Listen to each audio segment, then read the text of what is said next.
How to stop mobile services manager. In this video, I'm going to show you things that you can do for you to disable or to stop mobile services manager.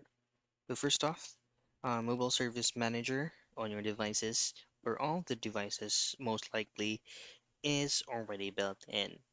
And take note that some or there are certain kinds of cell phones or mobile devices out there that you cannot touch anything from their built-in features.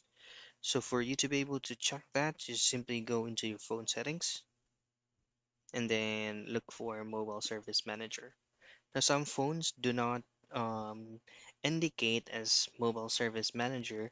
Some phones having an indicator of service state or service provider software version.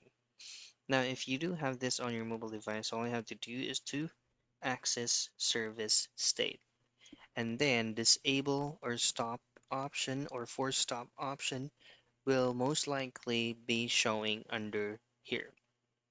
If it's not showing on your end, then unfortunately you can no longer disable it or to stop the services from your mobile device. But if you do, just simply access service state and then choose on disable. And that's it. And that's it. That is how you stop mobile services manager.